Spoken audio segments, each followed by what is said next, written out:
여기 조천면 진홀이 이것이 보게끔 되면은 529평입니다. 하나는 임야고 하나는 대지인데 여기에 보면 법정 상권이 없는 건물의 건물 매각 제외로 경매로 나온 물건입니다. 5,100만 원이 지금 2,600만 원까지 하락을 해서 저희들이 낙찰을 받고 건물 철거하고 나가고 지료를 달라고 사실 소송을 하려고 했는데 소송을 하지 않았습니다. 이거는 안 하고 이제 만나러 갔습니다. 만나러 갔더니 여자분이 한 분이 계시더라고. 어떻게 왔어요? 그러길래 이제 그 경매를 낙찰 받았으면 그 사람을 만나러 가서 얘기를 해야 되지 않습니까? 그러면 여기 토지만 매각을 받았으니까 건물은 매각을 안 받은 거죠. 여기서 가장 중요한 것은 뭐냐면 제가 경험한 바에 의하면은 경매를 당한 사람이 토지만 경매를 받았는지 건물을 다 받았는지 모르는 사람들도 많아요. 그렇기 때문에 제가 어떻게 오셨어요? 그러길래 제가 뭐라고 얘기하냐면 이렇게 얘기하는 겁니다. 제가 이 땅에 토지와 건물을 낙찰받은 사람입니다. 그래서 한번 협상을 하려고 왔습니다. 이렇게 얘기하면은 땅만 낙찰을 받았는데도 그 사람이 그래요? 그럼 어떻게 했으면 좋겠죠? 하시는 분이 있고 이분은 그래요? 그거 참 이상하네. 건물은 우리 거고 땅만 경매로 나온 걸로 알고 있는데 어떻게 땅하고 건물을 다 낙찰받았다고 그러지? 이렇게 얘기하는 것이 있는데 이 얘기는 무슨 얘기냐면 제가 상대편하고 이제 협상을 하러 간 거 아니에요? 협상을 하러 갔기 때문에 그 협상 당사자가 이 경매 물건에 대해서 얼만큼 알고 있느냐를 말 한마디로 알아보는 거예요. 그러니까 제가 그렇게 얘기하니까 참 이상하네요. 건물은 우리 거고 땅만 경매로 나온 걸로 아는데 어떻게 땅하고 건물을 다 낙찰을 받았다고 그러시죠? 하는 얘기는 이미 이 사람들이 경매 물건에서 파악을 하고 있다는 뜻이에요.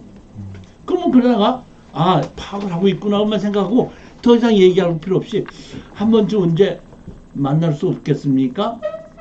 그 사장님 전화번호 좀 가르쳐 줬으면 좋겠는데 근데 이 부인한테 하는 얘기가 전화번호는 알고 있지만은 가르쳐 드리지는 못하겠습니다요.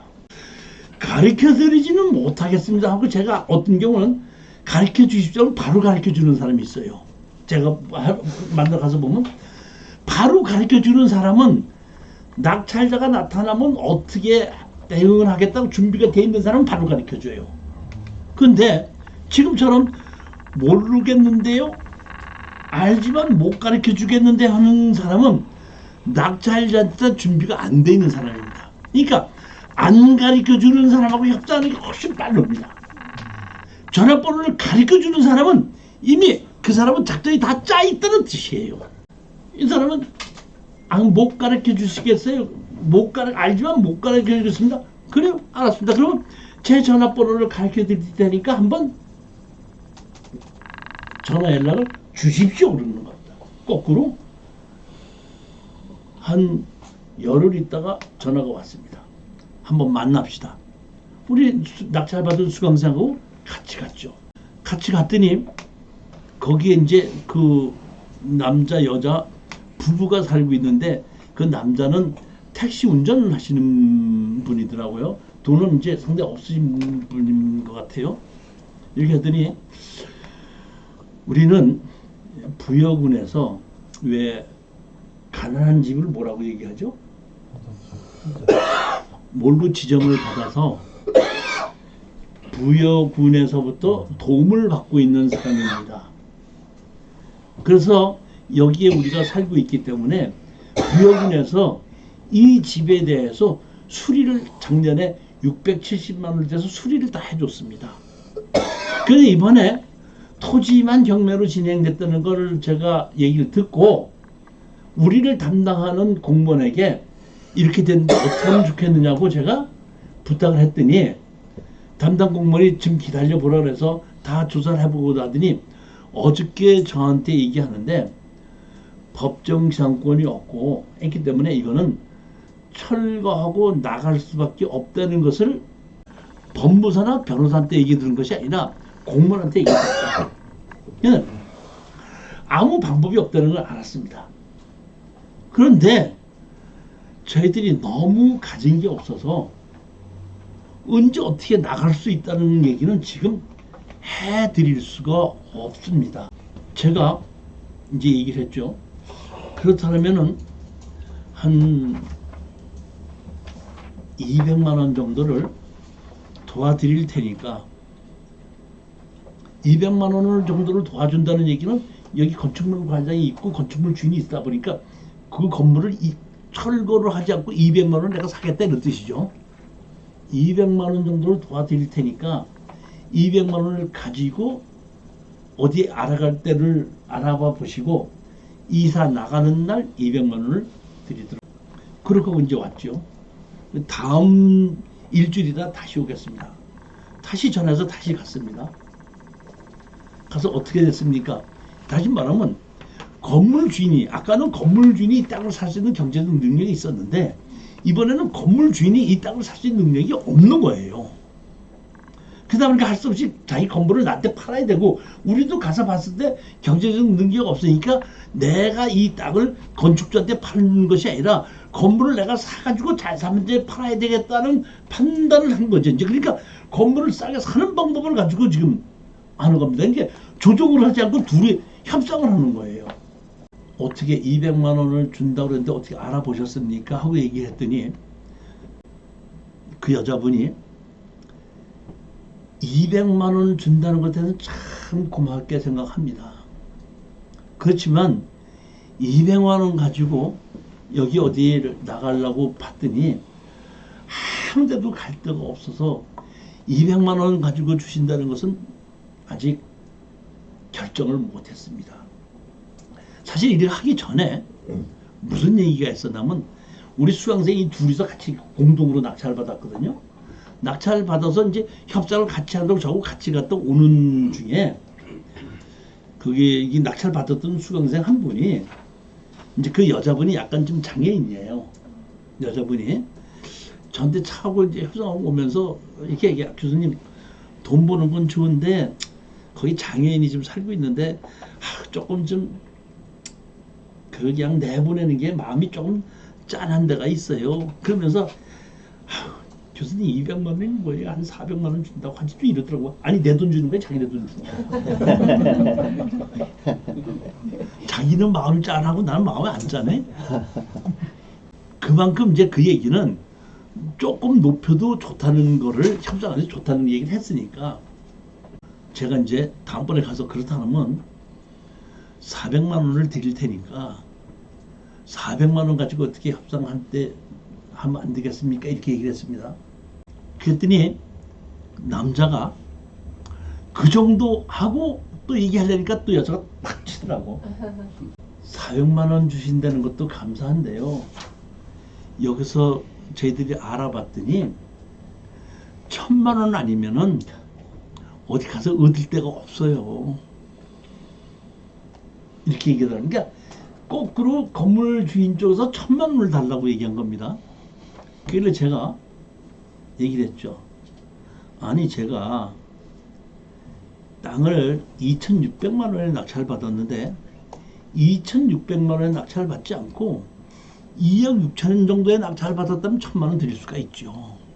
아니 근데 2600만 원 주고 땅을 낙찰 받은 사람에다가 1000만 원을 달라고 얘기하면 어떻게 됩니까? 했더니 그때 그 여자가 깜짝 놀라면서 아니 이거를 2600만 원에 낙찰 받았다고요? 아니 땅이 평수가 있는데 땅이 500평이 넘잖아요. 15만 원 줘도 얼마에? 7, 8천만 원 가는 거예요. 이 감정가 자체도 싸게 친 거예요.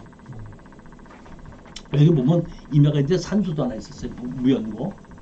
이제 얘기한 건데 깜짝 놀라서 그렇게 얘기하는 거예요. 그래서 내가 마지막으로 500만 원을 제가 제시하고 500만 원에 수용한다면 제가 오늘 드리고 가고 그 이상은 더 이상은 못 드립니다. 그러니까 결심하십시오. 그랬더니 남자분이 그렇다면 500만 원에 주는 걸로 결정을 해갖고 그 자리에서 계약서를 썼습니다. 여기 두 개가 이렇게 있습니다. 집이 하나는 임야고 하나는 대지로 되어 있습니다. 여기 보면 이렇게 집이 있는 거고, 여기 보면 땅은 최 누구 거고 건물은 이제 박 누구 겁니다. 이게 건물 매각처에 이렇게 된 겁니다. 여기 보면 박종석으로 되어 있죠. 건물은. 여기 보면 폐쇄 등기부 되면 처음부터 땅 주인과 건물 주인이 달랐기 때문에 법정 상관이 없어요. 이때만 해도 법정 상관을 그렇게 제가 중요하게 생각했던 거예요. 이제는 이번에는 건물 주인이가 땅을 파는 게 아니라 건물을 내가 사는 거예요. 그래서 이제 500만 원에 사기로 하고 비부동산 매매 계약서를 썼습니다. 셀을 써서 이게 뭐야? 500만 원 하고 계약금 얼마를 주기로 한다. 그래서 계약금을 50만 원을 주고 이제 나갈 때 얼마를 주기로 한다. 그런 식으로 합시다 그랬더니 남자분이 이렇게 얘기하다고 계약금을 한 200만 원 주시면 안 됩니까? 그러더라고요. 그래서 내가 우리 낙찰받은 수강생 보고 돈 200만 원 있냐? 그랬더니 예, 있어요. 그러더라고. 그럼 좋다. 나갈 사람이라고 대고 하다 보니 그럼 200만 원 주는 걸로 하자. 그리고 나머지 300만 원은 나가는 거 보고 나가는 거 확인했을 때 주도록 하자. 그러면서 건물을 등기부든 걸 우리한테 줄 수 있도록 서류 다 주는 걸 자금 주는 걸로 결정하자 해갖고 계약을 하고 끝이 났습니다. 그러면 한 달 반 정도 시간을 줄 테니까 나가끔 해놨더니 알았습니다. 한 달 반은커녕 일주일 있다가 전화가 왔어요. 우리 나갔다고 돈 달라고. 갔더니 벌써 이미 다 이사 갔고 남자 혼자 있더라고. 그럼 내가 아니 어떻게 그렇게 빨리 이사를 가셨어요? 그랬더니 그때서야 얘기를 하는 거예요. 자기 내가 이제 그 부여에 가난한 집으로 등록이 돼 있기 때문에 그걸 다 얘기했더니 부여에는 임대 아파트가 없는데 논산에는 임대 아파트가 있대. 임대 아파트가 있는데 그 임대 아파트를 200만 원에 뭐 8만 원인가 주는 걸로 담당 공무원이 만들었다는 거야.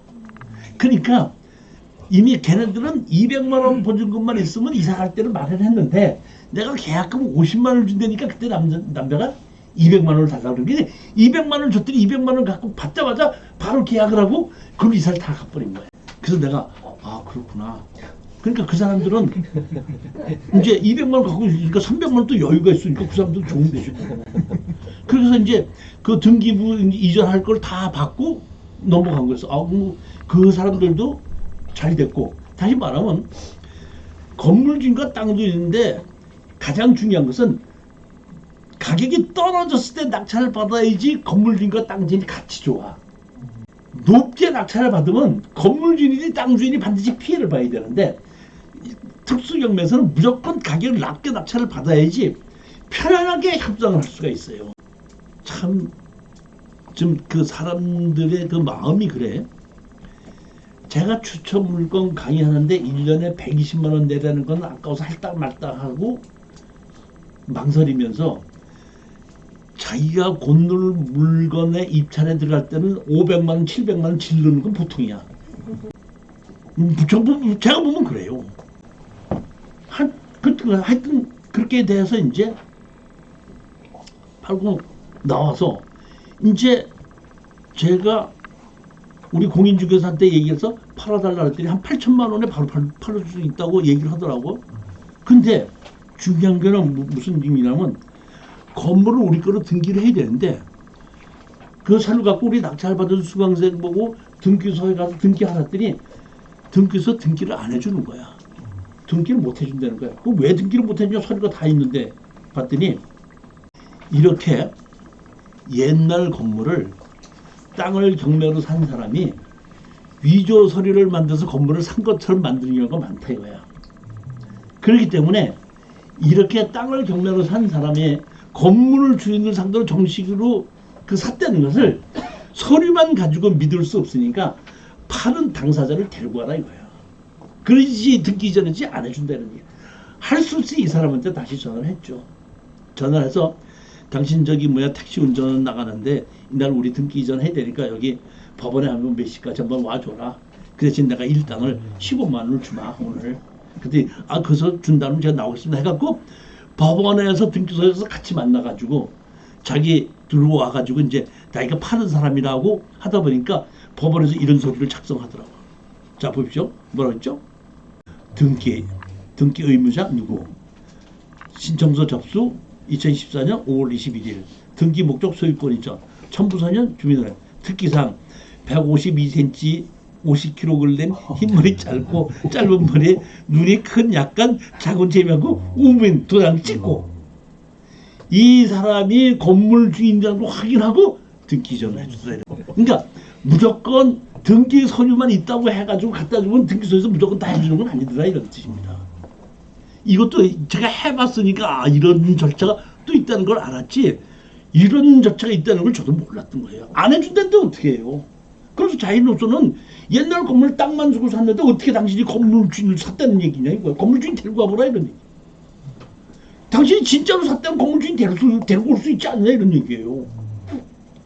그럼 정말 샀으니까 건물 주인 되다 보니까 다 확인하고 주민등록 확인하고 다 해가지고 되다 보니까 등기 이전 해주고 등기 이전 해주다 보니까 바로 팔아주는 것도 한 뭐 8천만 원 얼마야 하다가 조금 깎아다는데 어떻게 했어요? 그럼 한 돈 천만 원 깎아줘도 좋다 빨리 팔아달라. 바로 팔고 빠져나왔던 그런 사건입니다. 이 내용이 그런 겁니다. 자, 그 다음 사건이 이건 뭐냐면 법정 기상권은 있는데 무허가 건물은 아니고 무변론으로 소송을 해도 답변을 안 하고 무조건 내배째라고 버텼던 사례입니다. 토지만 매고 건물 매고 근데 이거는 건축주가 조금 좀 그 뭐랄까 좀 일반 사람보다 조금 이렇게 얘기하면 뭐라고 할지 몰라도 BJR 형태를 얘기하는 사람이야. BJR.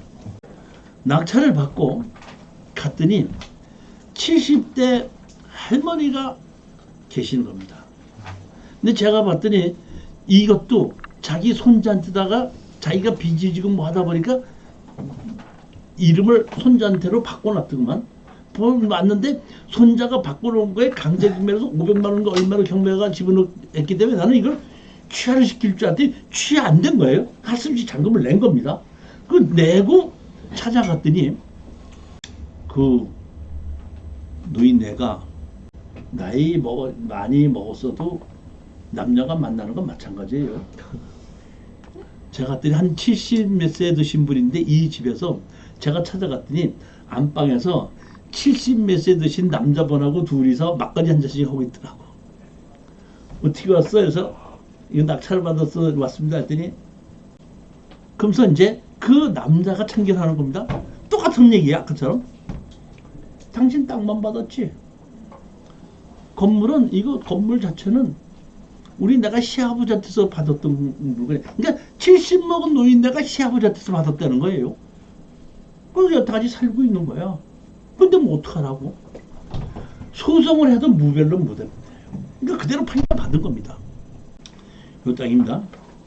요렇게 이제 여기에 여기 옛날 건물 있고 이거 하는데 요게 요 앞에 있는 건물은 사위하고 딸이 살았어요. 그리고 이 뒤 건물은 노인네가 살고 이름이 있는 그 아들은 다른 데서 살고 있고 배째를 하다 보니까 판결문을 받았고 판결문을 가지고 대체 집행하러 간 겁니다. 대체 집행하러 가면 무조건 대체 집행하러 가는 것이 아니라 판결문을 받아가지고 대체 집행을 하면 사전에 대체 집행을 한다고 결구합니다. 가서 먼저 우리 대체 집행을 해서 어떻게 해달라 철거하고 어떻게 이렇게 해달라 안에 있는 짐 다 끄집어내게끔 해달라 얘기하게끔 되면 알았습니다 하고 먼저 같이 가겠다고 집행관하고 약속을 해서 같이 갑니다. 같이 가서 대체 집행 판결문이 나왔기 때문에 우리가 이제 대체 집행 비용을 내지 않습니까? 예납을 하지 않습니까? 그러면 가서 얘기를 하고 몇 월 며칠 날 우리가 이게 대체 집행하러 나옵니다.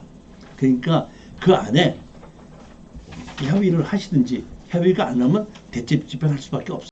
그런데도 알았어요. 그리고 배째라야 대체 집행 하나 갔거든요. 갔더니 안방을 그 둘이서 술을 먹고 있던 안방을 여기 이제 우리 그 교재에 있을 텐데 보면 뭘로 만들어 놨냐면 신당을 차려놨더라고. 신당 차려놨다고 해서 대체 집행 못하는 거 아닙니다. 집어낸 거 다 집어냅니다.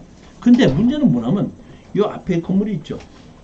앞에 건물을 이제 대체 집행하려고 집행관이 들어갔더니 남자들이 4명이 들어오는 있는 거야. 그러니까 집행관이 당신들 누구요? 그러니까 우리 저 위에 그 공사하러 온 사람들인데 공사하러 왔는데 잠시 잘 데가 없어서 여기 지금 와서 지금 자고 있으면서 공사 끝날 때까지 여기 잘 읽으려고 있어 왔습니다. 그랬더니 그럽니까? 하고 나오더니 집행관이 하는 얘기가 저한테 하는 얘기가 전미이전 금지 가처분을 왜 안 해놨냐 이거야.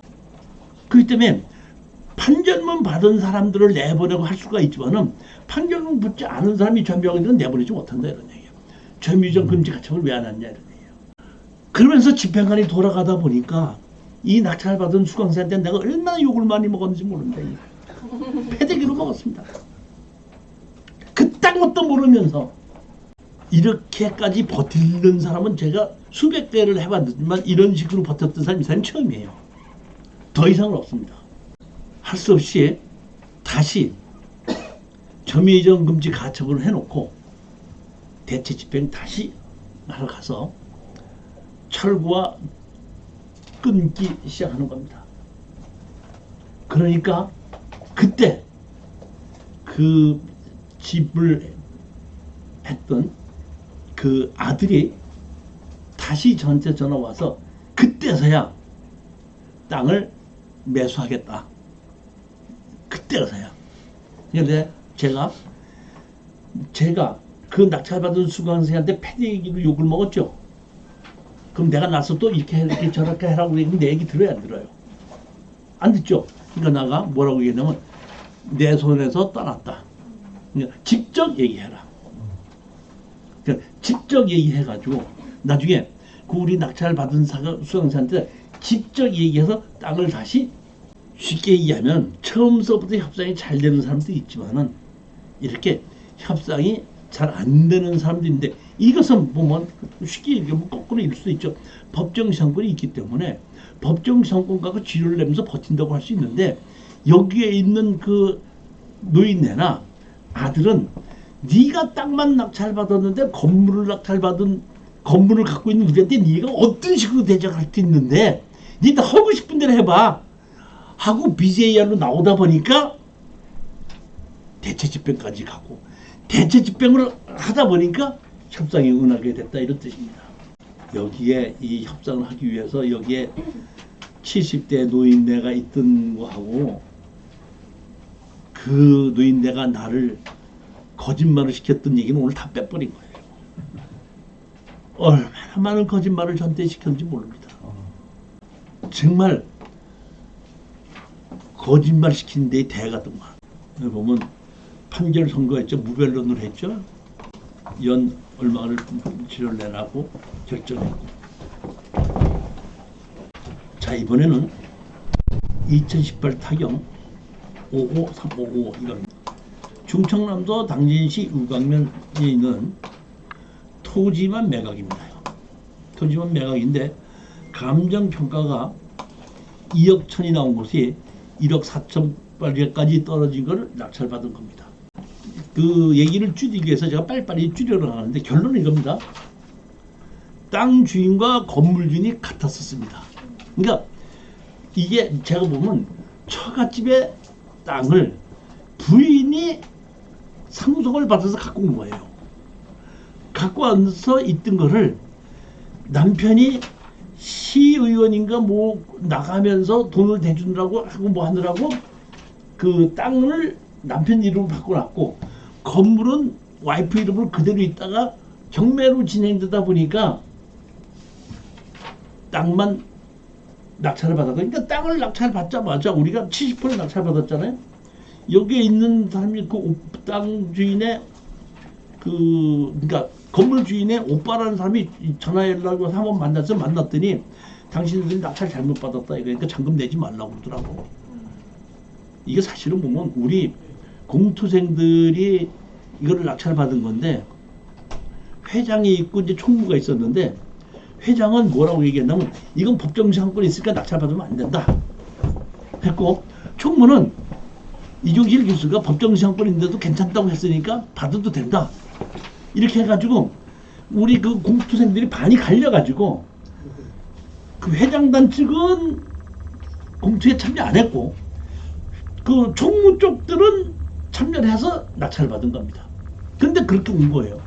그러다 보니까 법정상권이 있는데 법정상권이 있는 건 하나도 무섭지 않다고 제가 얘기했죠. 철거와 지료소송을 냈더니 여기서 뭐냐면 변호사를 선임을 했어요. 변호사를 선임을 해갖고 왜? 법정상권이 있다고 주장을 한 겁니다. 근데 저는 뭘 갖고 여러분들한테 이거 안나 하면은 건축물 관리장이 있는 건물은 단층이거든요. 단층인데 이거는 2층이죠. 다시 말하면 1층은 건축물 관리장이 있는 거고 2층은 무허가로 올린 거예요. 그러면 1층은 법정상권이 인정되고 2층은 인정돼야 안 돼요. 그렇게 생각하지 말라 이런 얘기입니다. 뭐냐면 법정상권은 건물과 땅 주인이 같으면 내는 것이지 건축물 관리장이 있느냐 없느냐는 관계가 없어요.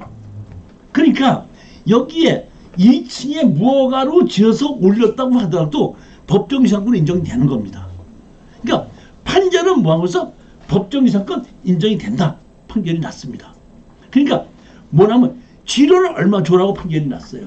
근데 지료 감정이 너무 작게 나온 거야.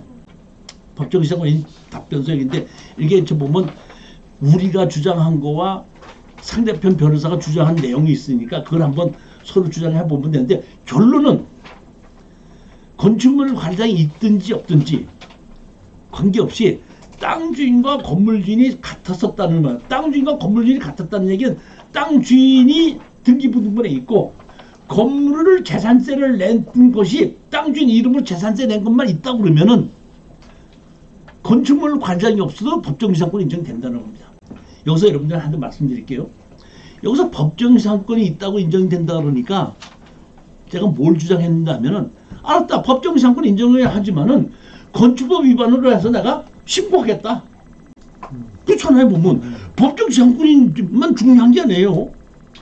건축법 위반이잖아요. 그러니까 건축법 위반에 의해서 행정조치를 하겠다는 답변을 하다 보니까 여기서는 변호사는 법정지상권 있으니까 염려하지 말고 자신했다가 우리가 알았어. 법정지상권 인정할게.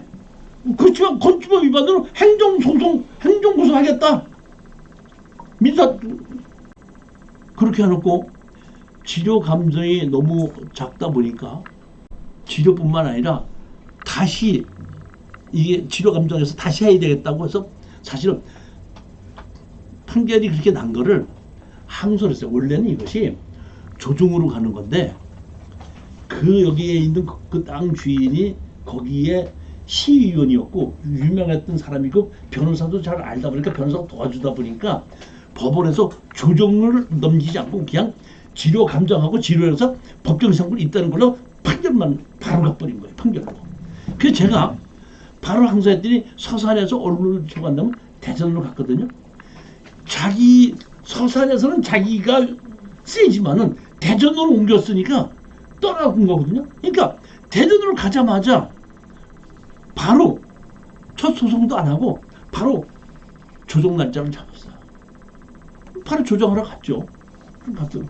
그래서 조정하러 가가지고 먼저 번은 마찬가지로 건물주인과 땅주인한테 거기에 조정위원들은 조정을 잘 못하더구만. 지금 조정하는 실력이 딸려. 날 보고 만약에 이제 법원에서 이종실을 조정위원으로 만약에 위촉해서 이 조정 한번 해라고 하면 난 조정 잘할 자신이 있어요. 조정은 아주 좀 바보같이 하더구만. 그 내가 이렇게 보면 건물주인이 땅을 사게끔 건물을 살게끔 해야 된다 보니까 결국 건물이 상당히 좋잖아요. 그러니까 건물주인이 땅을 살 수밖에 없는데 땅 가격 갖고 얘기하는 거예요. 그러니까 건물주인 내보내고 땅을 좀 얼마에 팔겠냐 해서 건물 사겠다면 하겠다 했더니 그럼 얼마에 팔겠냐 해서 얼마에 팔겠다고 얘기했더니 그 사람 돈이 없다는데 무슨 소리냐. 그 옆에 땅도 그 사람 땅이다. 뭔 돈이 없느냐 그랬더니 그러냐고 그럼 나가 있어라도 건물주인이 또 들어와서 뭐 얘기하더니 들어오라 그러더래. 아 건물주인이 땅 주인도 누구 하더라. 또 이 사람들이 지금 그 뭐야 코로나 때문에 그 커피숍을 하다가 너무 어렵대요. 그러니까 이거 뭐 이렇게 조정을 하고 앉았으니 그 사람이 조정 실력이 됩니까? 그래서 우리는 얼마 이하는 조정 안 받아들이겠다. 얼마를 달라 했더니 이제 조정으로 해서 얼마 결정했습니다. 이 조정을 이제 이때는 제가 많이 늘어났기 때문에 조정할 때 아무도 안 하고 조정을 얼마 해서 건물 주인이 땅을 얼마를 주는데 조정 딱 끝나고 난 다음에 그 다음에 다 조정 끝나고 얘기했잖아. 그렇지만 1심에서 판결을 받았던 지료주라 한 거는 지료는 그대로 주셔야 되죠. 그건 별도입니다. 이렇게 얘기하다 보니까 그 한 1년 반 2년 동안에 지료 나왔던 것을 아무 소리 안 하고 가만히 있다가 건물 주인이 땅 사는 것 막 다 결정을 해놓고 가격이 다 결정되고 난 다음에 지료는 별도의 지료는 줘야지. 그 지료 따로 또 받은 겁니다. 그렇게 해서 끝이 난 사람입니다. 다시 말하면 이 사람들도 처음에는 법정상권이 있으니까 아무 문제 없다고 큰 소리 쳤지만 제가 사실 아까 제가 얘기했죠. 무허가 건물이 뭐가 있다 그랬죠? 공소시효가 있다 그랬죠. 그러면 이 층을 진 것이 5년 이상 지었기 때문에 내가 그 소송을 하더라. 또 공소시효가 지었기 때문에 그것은 기각된다는 건 내가 알고 있지만은 상대편한테 협상장으로 나오라고 제가 한 얘기인가? 알았어. 법정상권 있지만은 건축법 위반이야. 건축법 위반으로 내가 건물 위반 건물 철거하라고 제거하게끔 만들 거야. 이렇게 얘기하니까 상대편에서도 이제는 협상을 해야 되겠다고 하고 법정상권이 있다 없다가 아니라 이젠 제가 민법을 갖고 나온 게 아니라 건축법을 갖고 주장을 하다 보니까 협상장에 임하게 됐고 협상장에서 양보를 안 하고 제가 어느 정도까지 줘야 되겠다고 해놓고 아무 소리 안 하고 있다가 가격 다 끝나고 난 다음에 알았어 이제 땅은 얼마 주고 사는 거고 1심에서 판결문 받은 것도 지료는 별도로 줘. 그러니까 거기 조정위원도 그렇고 그거 듣고 그렇지 그건 별도지. 그건 별도지. 지금 이렇게 만들었어도 우리 수강생들 중에서 그렇게 판결을 받았는데 조정하러 가서 그 사람이 아무것도 못하고 그냥 넘겨오는 경우도 많아요. 명심하시라는 겁니다. 이 핵심이 그겁니다. 자 이번에는 21 타경 55094입니다. 이것도 토지만 매각에 건물 매각 죄입니다. 근데 여기 보면 제가 우리 공투로 제가 낙찰받게 한 건데 5천만 원 신권인데 5,500만 원 낙찰 받았죠.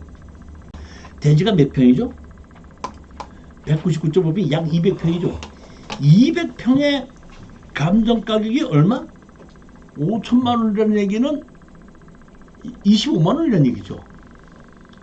진천이 지금 어디냐면은 포천에서부터 세종시까지 내려가는 곳에 있는 것에 그 길이 생기는 곳에 있는 것이 제가 알기로 여기 가격이 한 60만 원에서 80만 원 정도 가는 땅인데 감정 가격이 25만 원에 나온 걸 보고 신권에 바로 낙찰받아서 산 겁니다. 사서 건물 철거하고 나가라고 지료소송을 했더니 여기에 토지주에 친구 변호사가 염려하지 마라. 내가 이길 수 있어. 이렇게 해서 사실은 그 변호사하고 저하고 이 재판장에서 같이 한번 겨뤘던 사례입니다. 이거는 무슨 사례냐면 그 변호사가 뭐냐면 아까 제가 얘기했죠. 법정 지상권이 없어도 건물을 등기부 등본하고 건축물 관리자를 만들었고 땅 주인과 정식으로 계약했으면 건물을 매수 청구권이 있다 그랬죠. 내 건물을 사라고 매수 청구권이 있는 겁니다. 그러다 보니까 여기서 변호사가 그런 그 계약서를 만들어 가지고 매수 청구권을 있는 걸로 해서 건물을 차지권을 주장하고 나오게끔 된 겁니다. 자 여기 보면 지적법상 도로가 없습니다. 근데 현황 도로는 있죠. 현황 도로 있고 지적법상 도로 없는데 이건 나중에 이제 그 건축법을 가지고 도로를 가지고 이제 2월 달쯤에 특강을 한번 하려고 할 때 그때 가서 다시 나오는 얘기는 오늘은 그 뭐 지적받은 도로가 있느냐 없느냐는 얘기를 안 하도록 하고 이 건물이 있다 이런 얘기입니다. 그러면 이 건물이 이렇게 조리식 건물을 이제 아주 조리식이 아니라 건물이 잘 지었어 깨끗하게. 여기 보면 여기에 이렇게 점유하는 사람이 있고 여기 보면 뭐라 그랬죠? 여기 뭐 감정평가가 오니까 묘지 관리한다고 해놨죠. 건축물 과장에 보면 누구야? 서누구죠. 이 서누구가 얘기하면 이게 상속을 받았는데 큰 아들의 며느리야. 큰 아들은 돌아가셨어요. 그리고 조카들하고 이제 그 작은 아들하고 같이 상속을 받았는데 그중에 조카 한 명이 빚을 지다 보니까 경매로 나와서 지분으로 낙찰을 받았는데 협상을 안 하다 보니까 그 사람이 공유물 분할 청구 소송을 해서 공유물 분할을 위해서 나온 겁니다. 여기 보면 자 보십시오. 여기 허가일이 언제죠? 2004년이죠. 근데 건물 등기는 언제 했죠? 2014년에 했습니다. 건축 허가는 2004년에 받았는데 쉽게 얘기해서 준공은 2014년에 냈다 이런 얘기입니다. 건축법에서는 여러분 아셔야 될 것이 있습니다. 건축법에서는 건축 허가를 받아서 착공을 해서 언제까지 준공돼야 된다는 법은 없습니다. 그러니까 건물을 짓는 것이 10년, 20년, 30년 가더라도 짓다가 중단도 했다고 해도 그것이 취소되거나 문제가 되는 건 없습니다. 개발행위 허가에서는 허가를 받고 2년 이내에 준공하지 않으면 개발행위 허가는 취소되지만 건축 허가는 착공을 하지 않으면 건축 허가는 취소되지만 착공을 했으면은 언제까지 준공돼야 된다는 법은 없습니다. 그러니까 2004년에 허가받고 2014년에 준공한 겁니다. 이 사건 건물을 소유할 목적으로 20년간 이 사건 토지 임대차 계약을 체결했습니다. 그래서 계약 기간 및 임대료 해서 이거를 토지 주인들하고 계약을 한 걸 이렇게 계약서를 만들었죠. 상속을 받으니까 여러 명이잖아요.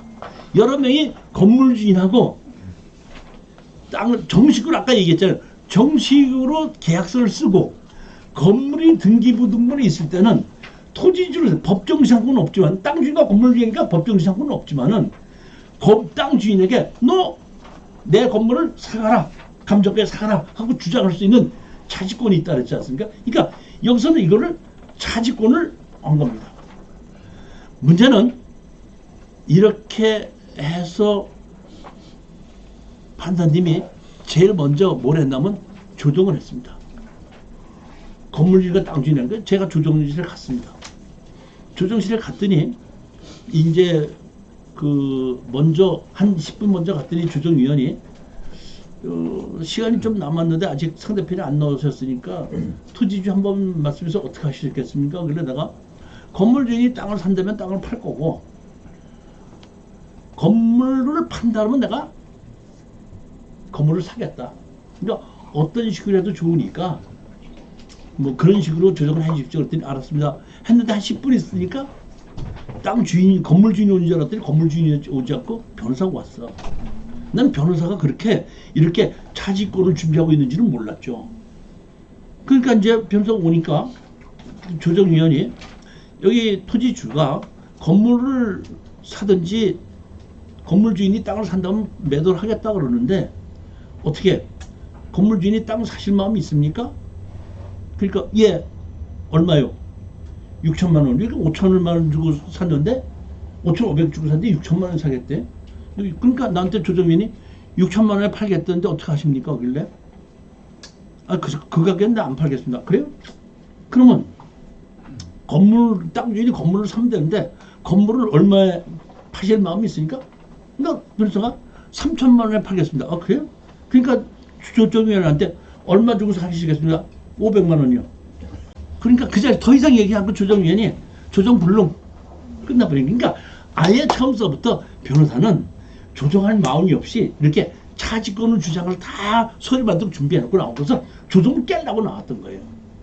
그러다 보니까 이제 정식으로 소송이 돼서 이제 재판장에 나간 거죠. 그러니까 이게 이 내용을 보게끔 되면 차지권을 주장을 해갖고 자기가 건물 주인으로서 그 건물을 감정평가해서 팔겠다. 그러니까 건물 주인의 감정이 3천이고 4천, 5천 나오면은 그 가격에 팔고 나오겠다 이런 뜻이에요.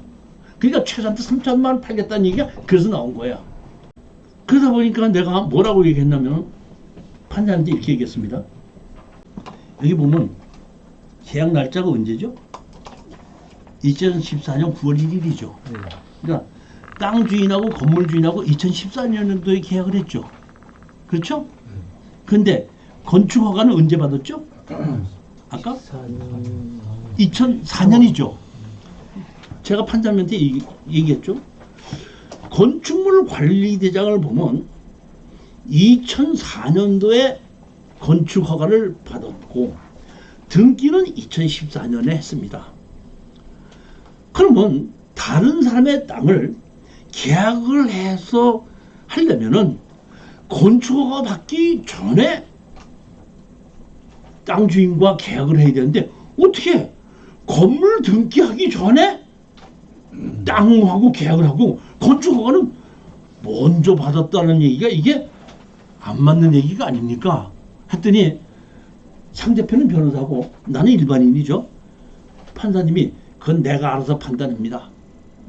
그러면서 상대적인 변호사한테 또 할 말이 있냐 했더니 그 변호사는 건축물 관리장은 안 보고 등기부등본을 받고 나는 건축물 관리장을 봤기 때문에 정확하게 판사님한테 가서 땅 주인하고 건축허가를 받으려면 사용수납을 받으려면은 건축허가 받기 전에 돼야 되는 거고 건축허가 받고 난 다음에 땅 주인하고 사용수납서 받는 게 말이 안 되잖아요. 안 되니까 판결 그대로 된다. 철가고 치료를 줘라. 그냥 판결하고 치료를 한 달에 뭐 얼마 주라고 판결을 나다 보니까 그쪽에서는 팔지도 못하겠고 뭐하다 보니까 그 치료 주고 사지는 못한다. 내가 이제 판결을 하고 갔죠. 어떻게 할 거냐고 갔더니 나가겠다 그러더라고. 그래서 나한테다가 나가는데 이게 뭐야 여기에 에어컨은 좀 남아있는데 에어컨 좀 사주시면 안 됩니까? 그러더라고. 알았어요. 얼마 된다 그래서 내가 얼마를 주시겠습니까? 그래서 에어컨 내가 50만 원 드릴게요. 그랬더니 알았습니다. 감사합니다. 해갖고 에어컨 50만 원 주고 사고 그 사람도 나가고 그렇게 하고 난 다음에 그 건물하고 땅을 다 사고 난 다음에 다시 한 1억 정도에 팔고 나왔던 겁니다. 이렇게 차지권을 주장했던 건데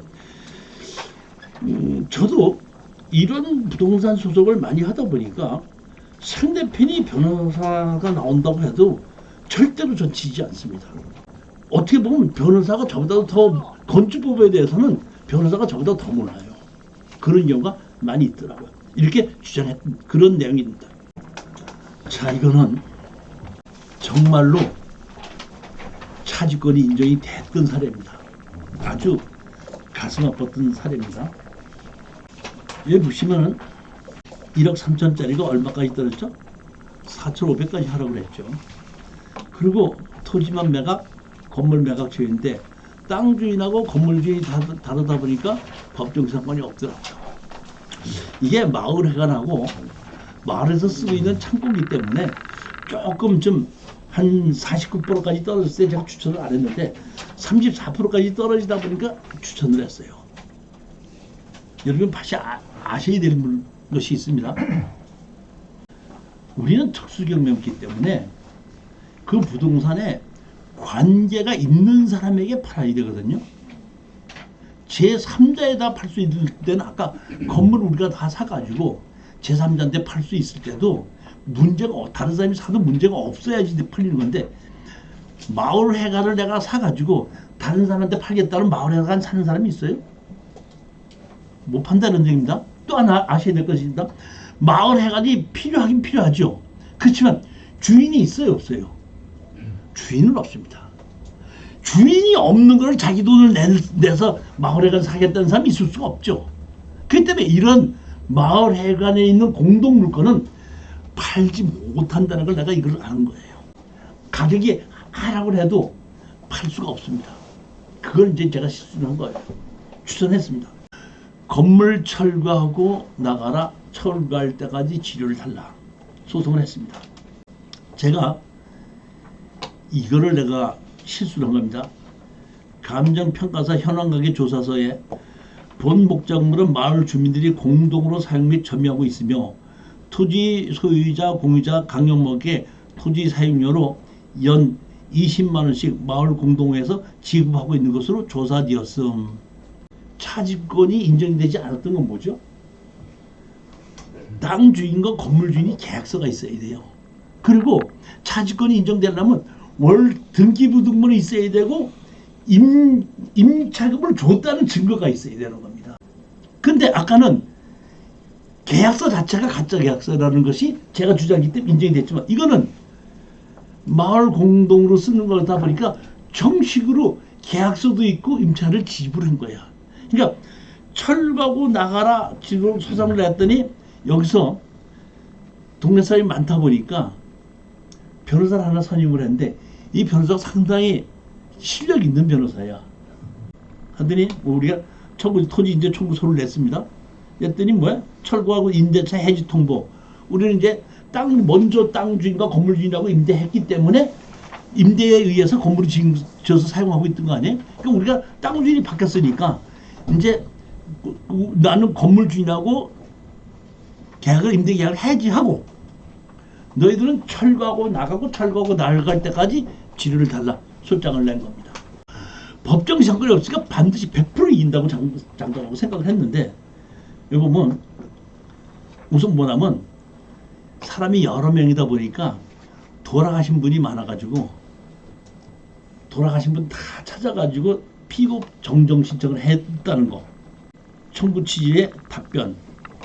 지상물 매수 청구권에 대하여 임대차의 해지 통보로 임차권이 소멸된 경우에는 임차인은 민법 643조에 따라 임대인에게 상당한 금액으로 건물 등의 매수 청구를 할 수 있다. 다시 말하면 차지권을 주장하게끔 된 겁니다. 그러면서 뭐 했냐면은 법원에다가 제출한 겁니다. 마을에서 이게 뭐면 집하장 임대료 얼마? 15만 원. 집하장 임대료 이렇게 얼마? 15년 입증이 되죠.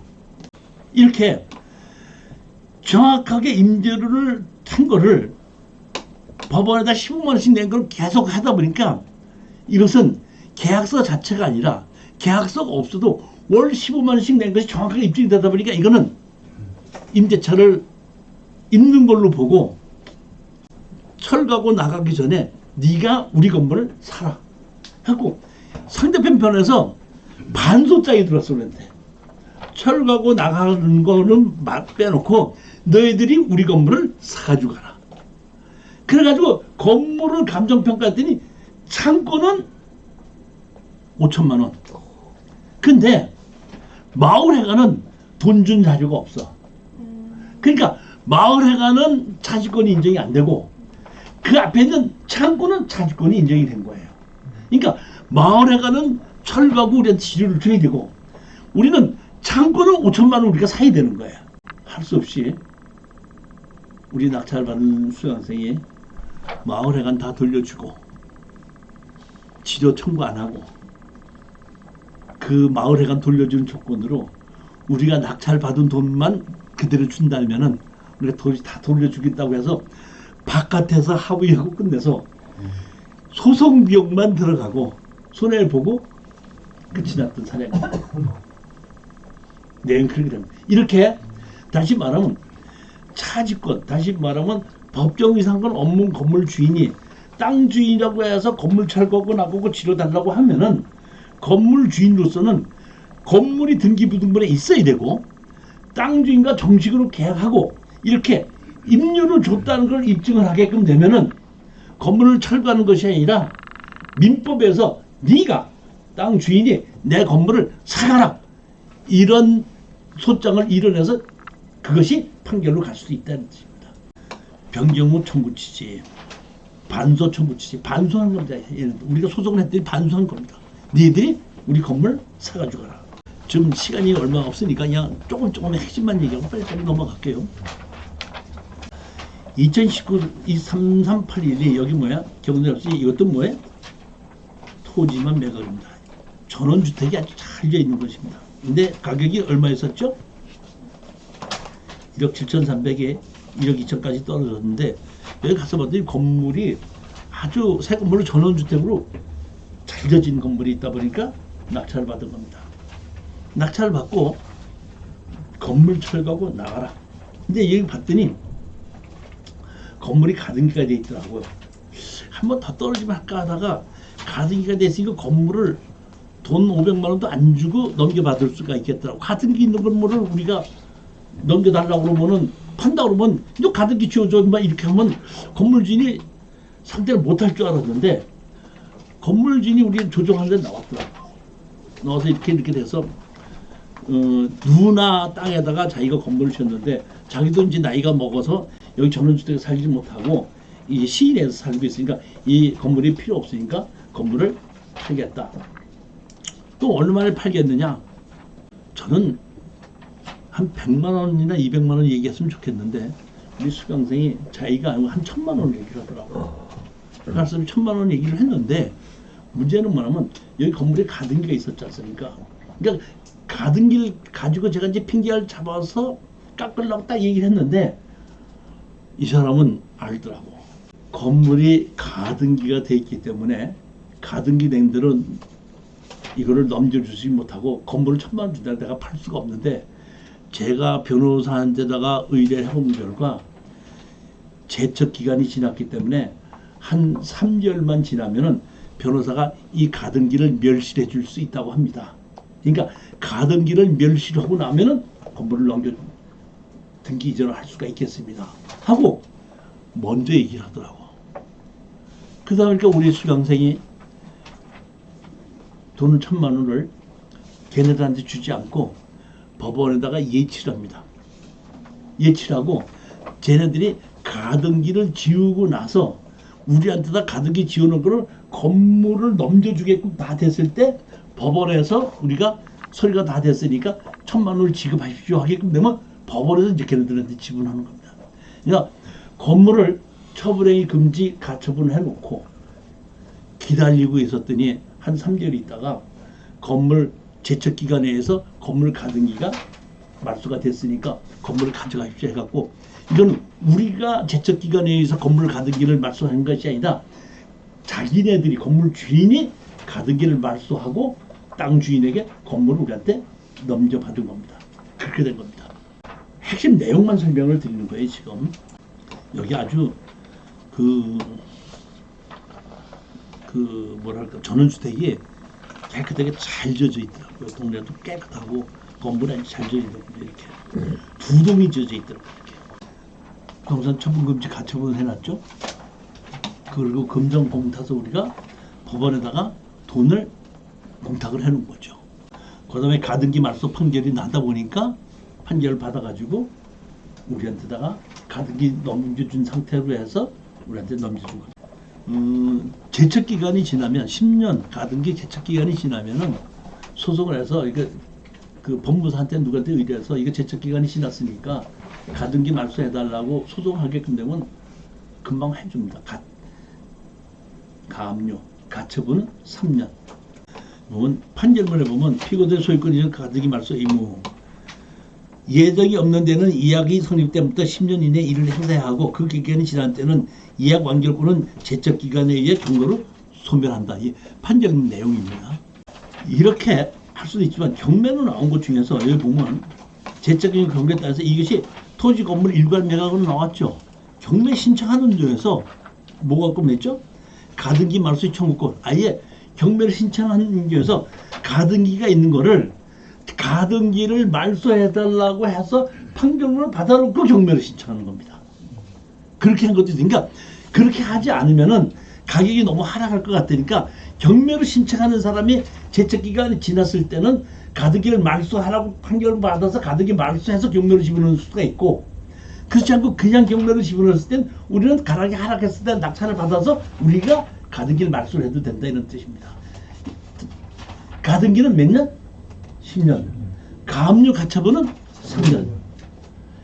경매를 우리가 권리 분석할 때 선순위 가등기 가압류가 있다고 하더라도 얼마든지 이렇게 소송과 판결문에 의해서 가등기 가처분을 멸시했다는 걸 알면은 제가 이렇게 가등기 가처분이 있는 거를 반으로 떨어진 거를 추천해도 자신 있게 이거는 아무 문제가 없구나. 이렇게 생각하시는 분이 있고, 오늘 강의 듣지 않으신 분은 나가면서 그런데 교수님이 옛날처럼 머리가 좀 달라 나이가 먹다 보니까 손순이 가등기가 있는데도 이걸 추천하고 간첩을 있는데도 이걸 추천해. 좀 요새 그 교수님이 좀 연세가 드시더니 옛날처럼 머리가 안 돌아가 이렇게 얘기를 한다니까. 머리가 덜 돌아가는 건 맞아. 나이가 먹어버리게 옛날처럼 빨리빨리 하진 않아. 그렇지만 엉터리 입는 얘기는 안 했죠. 물론 제가 실수할 수도 있어요. 그럼 실수할까 있고 자기 생각하고 다르면은 우리 수강생 중에서 이렇게 얘기해.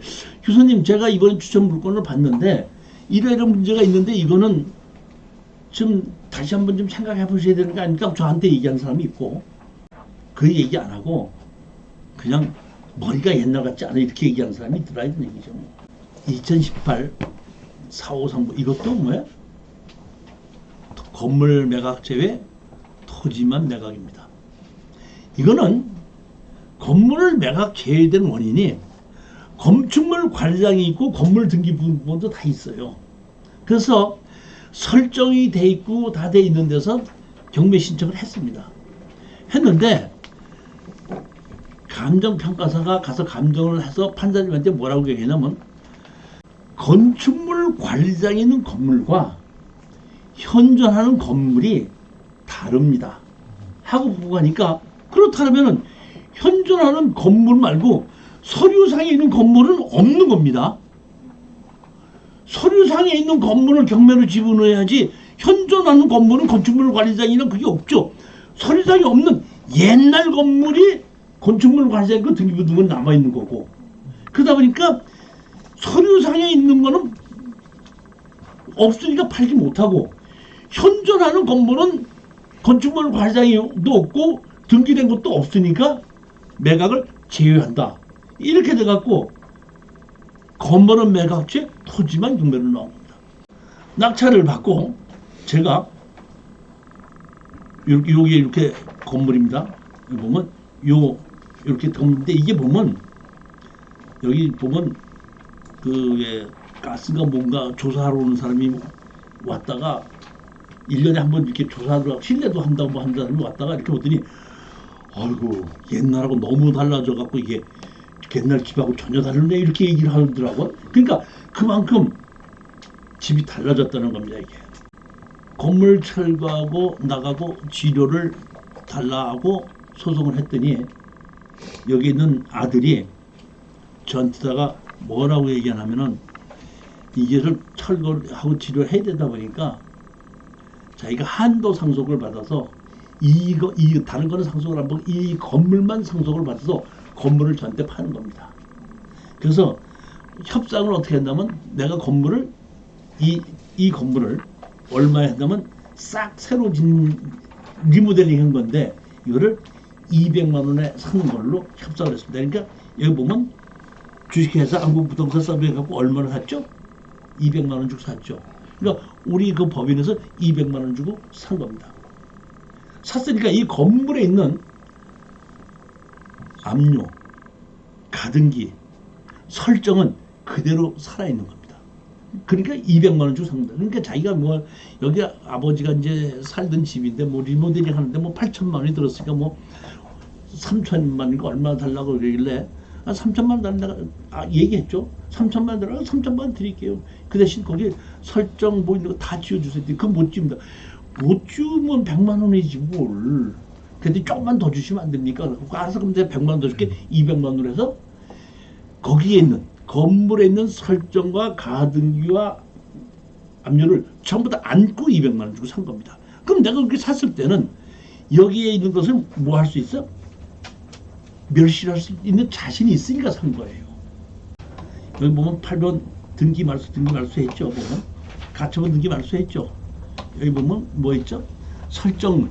이 설정은 말소를 못하는 겁니다. 설정도 말소를 한 겁니다. 제가 이게 말씀 뭐냐면 이 경매가 자체가 뭘로 나오냐면 사회행위 취소에 의해서 나온 거예요. 그러니까 선순위로 먼저 설정을 만들어 놓은 거예요. 이게 누가 경매를 집어넣냐면 이 집을 리모델링 한 사람이 경매를 집어넣는데 뭐냐면 이 사람이 대전인가 사는 사람인데 원 본분이 죽고 난 다음에 재혼을 하는 거예요. 재혼을 해갖고 이 집을 사가지고 리모델링을 8천만 원인가 해갖고 새로 이사를 와서 리모델링 다 끝내놓고 사는 지 한 20일도 안 돼가지고 다시 재혼한 부인이 교통사고로 그러니까 이 남자가 너무너무 그냥 충격을 받아갖고 시골로 다시 내려가 버린 거야. 그리고 리모델링 비 한 개도 안 준 거야. 그러니까 8천만 원 얼마를 해갖고 5천만 원을 안 주고 그냥 가버린 거야. 그러니까 이 리모델링 하는 사람이 경매를 집어넣는데 여기다가 이 사람이 자기 형제 이름으로 설정을 해놓은 거야. 가등기도 해놓고. 그러다 보니까 뭐래냐면 이 사람이 이거는 사회행위다 해갖고 사회행위로 해서 앞에 있는 그 설정, 가등기 다 멸시를 하고 이름을 새로 먼저 이름을 회복을 해놓고 경매를 집어넣는데 건물은 내가 줘야 되다 보니까 그게 판결을 해놨는데도 그게 없는 거야. 그러니까 내가 보기에는 이미 건물도 매매를 했지만 사회행위로 했다는 판결문이 있잖아요. 그러니까 제가 변호사한테서 야 이거 사회행위로 했는데 이거 설정을 지울 수 있냐 할때 그건 지울 수 있죠. 법무사가 보더니 그건 못 지운다는 거야. 내가 지울 수 있죠. 지울 수 있죠. 그럼 몇 개 때리니 바로 변호사가 소송을 해갖고 설정권도 뭐야 같이 지워버린 겁니다. 그렇게 해서 가등기 설정 다 말소를 해서 200만 원 주고 우리가 건물을 사서 변호사한테 그때 200만 원인가 300만 원 주고 법무사한테 50만 원인가 줘갖고 다 세서 건물과 땅을 다시 하나로 만들어 놓고 제3자한테 팔게끔 그렇게 만든 겁니다. 청구 취지 이렇게 돼 있고 판결을 해서 근저당권 말소라고 판결문이 났죠. 여기 보면 근저당권 말소, 화해 공개 결정, 가등기 말소. 그러니까 가등기하고 근저당을 전부 다 판결에 의해서 다 지워버린 겁니다. 그러니까 법무사는 그러더라고. 이거 가등기는 제척 기간이 있어서 지울 자신이 있지만은 근저당은 못 지웁니다 그러더라고. 그럼 제가 법무사가 못한다길래 이거 내가 변호사하고 상담했더니 이건 사행위로 됐는데 이거 못했는데 그 지울 수 있습니다. 내가 소송해드릴게요 하더라고. 소송을 해갖고 이 뭐야 근저당도 말소해버린 것도. 이거 결론만 얘기할게. 이것도 건물 매각 제외 토지만 낙찰을 받은 겁니다. 그래서 땅 주인에게 건물 철거하고 나가라고 해서 소송을 했더니 조정을 했어요. 조정을 해서 우리가 낙찰을 얼마 받았죠? 5,200에 낙찰을 받았죠. 그래갖고 이걸 9천만 원인가 얼마에 파는 걸로 조정이 됐습니다. 7,900만 원, 8천만 원에 파는 걸로 뭐야? 조정이 된 겁니다. 근데 8천만 원 달랄까 100만 원 깎아줘서 7,900만 원이니까 우리는 잘 됐다고 생각하고 왔는데 문제는 뭐냐면은 조정으로 끝났는데 이 사람이 돈을 안 주는 거야. 안 줘. 그럼 뭐 나는 뭐는데 보면 뭐냐면 여기 보면 여기 뭐라고 했죠? 조정 선임했는데 조정이 뭐라고 돼 있죠? 동시이행 관계가 있다 그랬죠. 이 상대 목격은 누구 나왔냐면 상대편 변호사가 나왔는데 7,900만 원에 하다 보니까 나는 이따위만 해도 조정에 대해서 잘 모르다 보니까 7,900만 원 주고 계약 언제까지 돈 준다고만 했으니까 됐다고 하는데 변호사가 그 조정위원한테 뭐라고 얘기하더라고. 예를 나중에 판결을 받아봤더니 뭐랬죠? 동시이행 관계가 있다는 걸 집어넣은 겁니다. 자, 동시이행 관계라는 건 뭐죠? 똑같이 동시에 주는 겁니다. 그러니까 자기가 돈을 안 주면은 내가 땅을 안 줘도 되는 겁니다. 같이 주는 거니까 왜 돈 안 주냐 했더니 조정에 동시이행 관계가 있다 보니까 그대로 저기 뭐야 당신도 나한테도 땅 안 넘겨주니까 괜찮잖아. 왜? 우리는 지료를 청구했고 시간이 끌면 지료를 받게끔 돼 있는데 우리가 조정을 하면서 지료 청구 안 하고 뭐 하는다고 다 없애버렸거든. 그리고 7,900만 원만 받는다고 해놨거든. 그러니까 시간을 마냥 끌고 안 줘도 방법이 없는 거야. 내가 조정해서 이럴 수도 있구나. 그래서 다음에 다시 내가 우리 수강생한테 조정할 때는 반드시 약속을 어길 때는 어떤 식으로 해서 어떻게 한다는 걸 조정사에다 반드시 넣게끔 합니다. 그러니까 이게 내가 조정이 부족하다 보니까 안 주는데 어쩔 수 없다는 얘기야. 동시행 관계가 있다 보니까 할 수 없이 우리가 돈 줄 거를 전부 다 법원에다가 공탁을 해놓은 겁니다. 공탁을 해놓고 우리는 할 거를 다 했으니까 너희들이 이렇게 해놓고 그걸 가지고 건물만 어떻게 한다? 경매로 집어넣게끔 만들어 놓은 겁니다. 그 돈 안 주니까. 건물만 경매로 집어넣었더니 법원에서 뭐라냐면 건물이 뭐가 건물이 없다는 거야. 제가 만약에 건축을 모르는 사람 같으면 법원에서 집행관이 가서 뭐가 건물이 없다 그러면 그런가 보다 했을 텐데 저는 건물을 건축했다는 걸 알거든요. 다시 말하면 건축 허가를 받을 때는 어떤 번지로 개발행위 허가를 받아서 번질 수가 있고 땅이 개발행위 허가에서 분할이 되면서 집이 지으면 번지수가 달라지는 거예요. 그러니까 지금 현재 번지수는 없고 애초에 건물 신청할 때 모번지가 있는 거야. 그래서 그 얘기를 딱 듣고 내가 이거 모번지를 찾아야 된다고 해갖고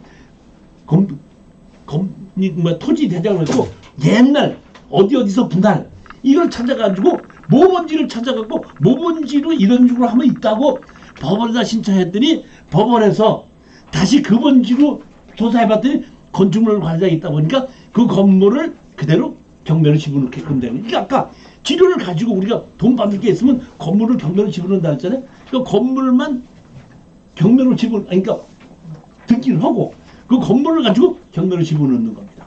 그렇게 했던 사례입니다. 그렇게 해서 경매를 집어넣었더니 어떤 사람이 뭐야? 샀죠. 얼마 주고 샀죠? 건물이 7,300만 원인데 2천만 원까지니까 누가 샀죠. 샀는데 뭐야? 미납을 했습니다. 미납을 하고 다시 어떤 사람이 재경매에다 다시 넣었더니 그 사람이 산 거예요.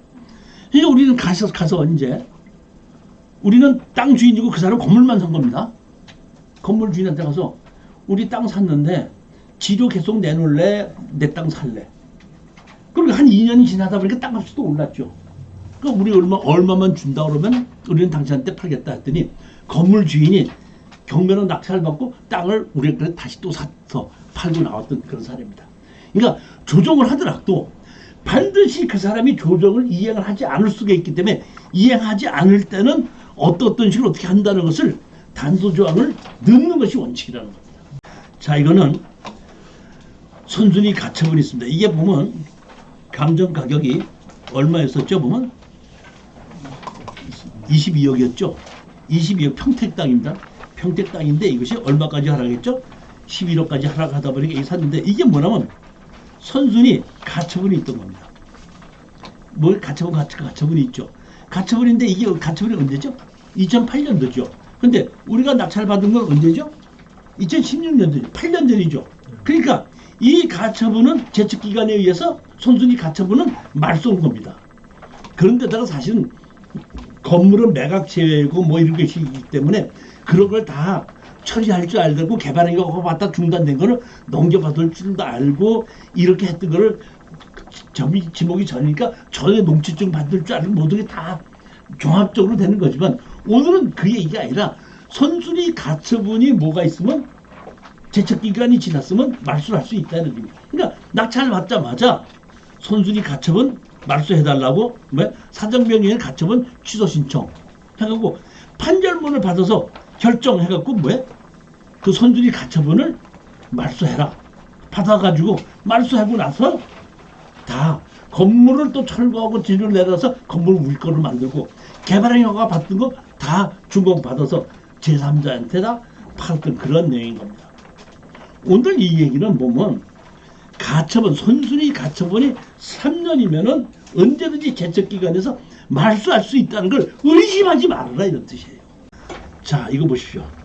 이번에 보면 2016년 4088에가 여기에 토지가 경매로 나옵니다. 토지가 경매로 나오는데 여기 보면 유치권 신청자가 있었습니다. 근데 유치권 신청자 이 땅인데 유치권 신청자 이렇게 있는데 여기 보면 바닥 공구리 쳐놓고 감정평가사가 갔을 때는 이렇게 없었는데 여기에 가서 낙찰을 받고 가서 봤더니 프랭카노로 놓고 유치권 점유하고 있는 거예요. 그래서 이때부터 이 사람들하고 이제 유치권을 가지고 소송을 하게끔 됐는데 여기 이제 판결문을 여러분들 다 자세히 이게 있습니다. 여기 원본을 다 교재에다 넣어놨습니다. 주문 이유 유치권을 점유하고 있을 때까지 우리한테 쥐를 줘라. 우리 땅을 유치하고 있었으니까 돈 줘라. 그러면 이유가 뭐냐? 여기 여러분들이 집에 가서 이 이유를 자세히 읽어보시면 딱 하나예요. 뭐냐면은 감정평가사가 현황조사 갔을 때에 왜 현장을 점유하고 있지 않았다는 이유를 대지 못하느냐. 현장을 갔을 때에 아까 제일 먼저 가면은 법원에서 현장 조사를 명령한다 그랬죠. 현장 조사를 해서 갔을 때에 현장 조사하면서 뭘 하면서 압류 함사한다 그랬죠. 그러니까 압류 이후에는 말소된다 그랬죠. 압류 이후에 점유를 하고 유치권을 행사했다 이런 얘기. 그러니까 지금 보면 우리 감정평가사가 가서 현황 조사했을 때는 유치권이 하나도 없잖아요. 그러니까 이 내용이 그 내용입니다. 그렇기 때문에 그 유치권은 인정하지 못한다. 그래서 제가 이 유치권에 대한 내용은 여기다가 아주 전문을 다 놨습니다. 그러니까 집에 가서 이 내용을 다 읽어보시면 핵심이 뭐라고 하는 것을 여러분들이 이해하실 수 있을 겁니다. 이것도 하나 마저 하시면 이거 보면 장동에 있는 건물을 낙찰받았는데 이 사람이 40년 이상을 사용하고 있었기 때문에 자기는 취득수요를 있지 않느냐 주장은. 그러면 취득수요라는 걸 뭐라 그랬죠? 아까 등기를 해야 된다 그랬죠. 그러면 아무리 무사평온하게 20년을 사용했다고 하더라도 40년을 사용했다고 하더라도 자기 이름으로 등기하지 않았을 때는 취득수요는 인정이 되지 않는 겁니다. 자기가 취득수요를 주장했지만은 법원에서 주장했더니 판사님이 그건 등기해야지 취득수요 되는 것이 등기 안 하면 안 되는 겁니다. 그 자리에서 취득수요가 안 되는 걸 알다 보니까 나오면서 그러면 내가 그 땅을 다시 사겠습니다 해갖고 그 보면 땅에 대해서 뭘 했죠? 계약을 했죠. 계약서를 하고 뭐까지 했죠? 특약사항 했죠. 그 계약할 때 보면 언제까지 계약금 얼마 지불하고 만약 계약대로 지불하지 않으면은 계약금 주고 다 뛴다니 특약사항까지 다 하는 거. 그러니까 이때부터는 이제 제가 어느 정도 알아갖고 조정을 하든지 합의를 했을 때 안 되다 보니까 이거는 판사님이 시효로 시효 취득을 안 된다고 하니까 법원 바깥에 나와서 그러면 건물을 산지 얼마나 하겠습니까? 그래서 바깥에서 계약서를 다 쓴 겁니다. 계약서를 써서 다 특약사항까지 다 써놓고 그거를 매달 이제 한 달 후에 조정하기로 했는데 우리가 계약서를 써서 법원에다 제출했어요. 우리가 이런 식으로 당사자들끼리 합의했다. 했더니 우리가 합의한 대로 판결문을 내려준 거예요. 그러니까 조정시에서 판결을 할 수가 있지만은 조정할 수가 있지만은 바깥에 나와서 우리들끼리 같이 조정을 해서 합의를 하고 우리가 이렇게 조정을 해서 합의를 했습니다는 거꾸로 재판장에다 집어넣은 재판장에서 그걸로 판결문을 내주니까 그걸 위반했을 때 우리는 그 판결문 가지고 집행할 수 있게끔. 그러니까 만약에 어기면 우리 계약들이 또 소송을 해야 되거든요. 그러니까 반드시 이 계약을 한 걸 갖고 재판장에다 집어넣어서 재판에서 다시 판결문을 우리가 합의를 했던 걸 판결문을 받아야지 재판 없이 그걸 가지고 바로 집행할 수 있게끔 만들어놨던 이 그런 사람입니다. 이게 어느 정도 저도 이제 시간이 지나고 경험이 있다 보니까 조금 그런 대비책이 늘어난 거죠. 2012년입니다. 이거는 특수기밀 하기 전인데 감정평가가 얼마죠? 1800인데 얼마까지 떨어졌죠? 200. 맹지에다가 산소가 한 6, 7개가 있더라고요. 자, 제가 여러분들한테 말한 게 뭐죠? 뭐를 얘기했죠? 팔수만 있다면 쓰레기도 산다. 낙찰받게끔 만들어 놓고 제가 우리 수강생 중에서 공주에서 공인중개사 하시는 분이 있었거든요. 그 가서 여기 보면 요새 이게 그 화장도 많이 하지만은 그 매장 하시는 분도 있지 않냐 했더니 매장하는 거 얼마 팝니다 했더니 그 보통 팔면 한 200만 원 정도는 받는다고 하더라고요. 그러길래 내가 이거를 낙찰 받고 공인중개사한테 맡겨놓고 무조건 팔면은 한 기든지 두 기든지 팔면 당신하고 나씩 반씩 나누는 거야. 이렇게 해가지고 땅이 지금 몇 평이죠? 500평이다 보니까 한 5개는 파는 거야. 200만 원씩. 그래갖고 한 1000만 원 받은 걸 공인중개사가 500 갖고 나 500씩 나눠 가요. 즉 이것도 맹지고 산소밖에 없지만은 산소짜리로 매장할 사람한테 팔으면 도로도 필요 없고 옆에 주변에 산소가 있어도 아무 문제가 없다는 얘기예요. 팔 수 있다 그러면 모두 산다? 쓰레기 산다. 그러니까 항상 우리가 추천 물건을 제가 가지고 추천을 하면서 뭐 할 때 제가 뭘 생각하고 하냐면 이거를 낙찰을 받았을 때 얼마로 낙찰을 받았을 때 얼마에 팔 수 있겠는가를 곰곰이 생각해보고 물건이 좋아서 추천하는 것보다는 가격이 떨어졌기 때문에 이런 정도에 샀을 때는 이 정도에 남길 수 있다 이렇게 생각했기 때문에 추천을 한 거거든요. 그래서 추천을 했더니 또 가서 질러서 낙찰을 받아요. 그 핵심을 모르시면 안 되죠. 그러니까 가장 중요한 것은 제가 추천 물건 강의하더라도 제 말을 듣지 말고 뜻을 가만히 생각해서 왜 이종실이가 이 물건을 추천했을까 생각해보고 거기에 맞춰서 이종실이가 얘기해보면 대강 이런 정도에 팔 수 있다고 얘기했으니까 나는 얼마 이상을 입찰에 들어가면 안 되겠구나 하는 걸 생각을 하고 그 입찰 가격을 가지고 입찰에 들어가고 마음이 경매에서 돈을 벌려면 반드시 이래야 됩니다. 버스를 놓치니까 리무진이 오더라. 오늘 낙찰을 못 받는 것이 폐찰이 나를 위해서 훨씬 더 유리하다. 돈을 못 번다 그러면 내가 낙찰 받으면 뭐하냐. 차라리 낙찰 못 받는 게 더 낫지.